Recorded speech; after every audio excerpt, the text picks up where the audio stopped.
welcome to Mr. UFC Vegas Fight Club TV. I am Kyle, your host. Welcome to the podcast, and we are going to go over UFC on Fox 28 as a whole, and just take a look at probably the main card fights the most. Going back and just kind of looking back, there were some great fights on this card.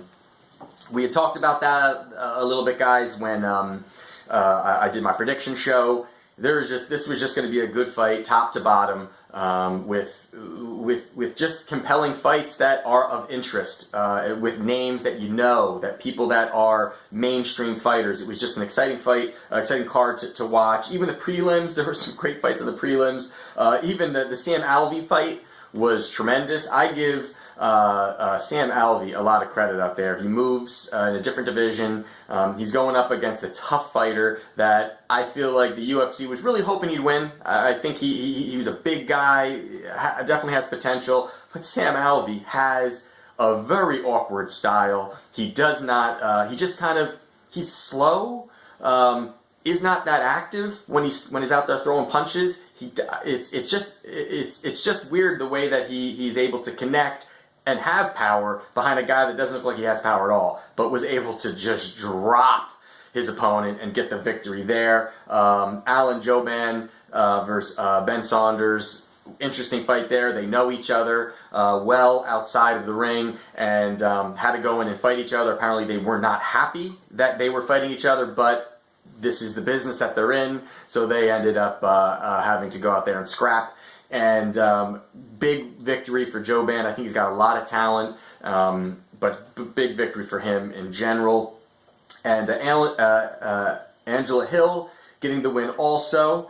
And then the one that I really wanted to talk about was on the main card is Max Griffin versus Mike Perry. Now this fight, to me, obviously, many of you thought Mike Perry would win. And the odds were too big for me to even put money on it. Sometimes, those are nice to throw in some parlay bets. But, it just didn't seem like it was that much of a gap in talent between these two fighters. Mike Perry has a lot of ability, though. He's got this is just the tip of the iceberg, I feel like, for him. I think he's got a lot of talent. He's highly athletic. He's got huge punching power. But the biggest problem, and actually Max Griffin said it in the post-fight interview, Max Griffin said he did exactly what we thought he would do. And exactly what his camp thought Mike Perry would do is go for the knockout through the entire fight. He did not set up any combinations. He did not look for, throw a couple kicks and then go in for the heavy shot. He just did not do that. He continued to go in there like a Hulk, and almost a guy of showing no technical skills, and just didn't attempt any real combinations as Max Griffin sat there and just continued to pepper him, and he's got power. I mean, there is no doubt about it. Max Payne has power, and I was really impressed by the way he put it together in Florida, where Perry is from.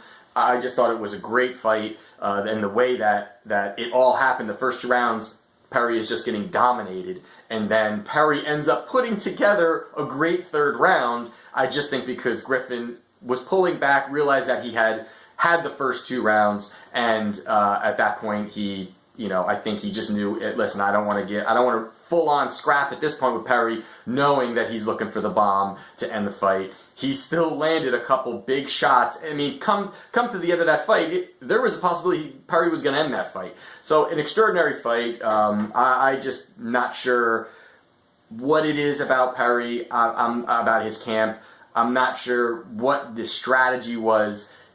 It just didn't make much sense to me to just go out and look for the knockout right away. There was interviews that I had saw before the fight, day or 2 before the fight, and Perry's talking about this is going to be a highlight reel knockout. This is going to be one of those knockouts that we're all going to be talking about.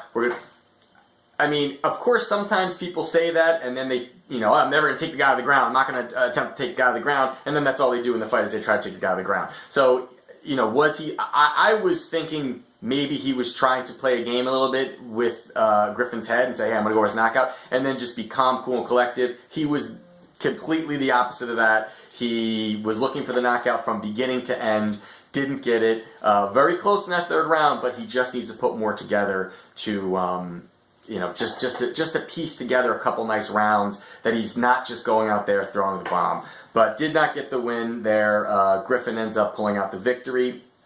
Latifi versus OSP. That was a good fight.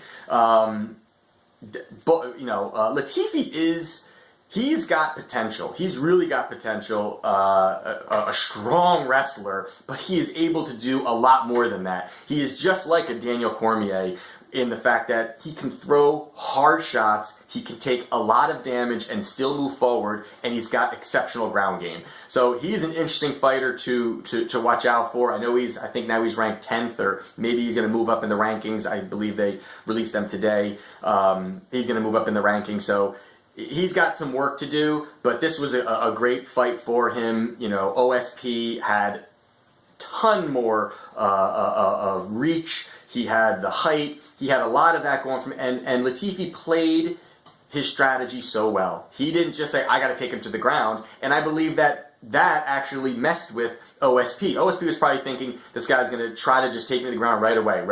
He actually didn't at all. He was standing outside striking with him, and I thought, when I'm watching it, I'm saying, this is a bad idea for Latifi. This is a bad idea, but he is such a bull that he was able to push forward. He was able to get the finish. Again, I'm not sure how the ref didn't see the tap, and Latifi just held it, because what else is he supposed to do? He can't let it go. You don't have instant replay, which I've talked about in the past.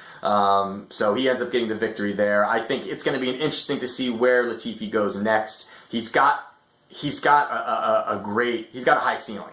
He's got a really high ceiling in his talent and what he's able to do, and that wrestling game is going to be interesting. When he needs it, it's there, but he can drop that hammer and finish the fight. So interesting there. And Jessica Andrade versus Tecia Torres. Tecia Torres, we thought there was some good value there, and she was plus 250, plus 260. It actually dropped heavy.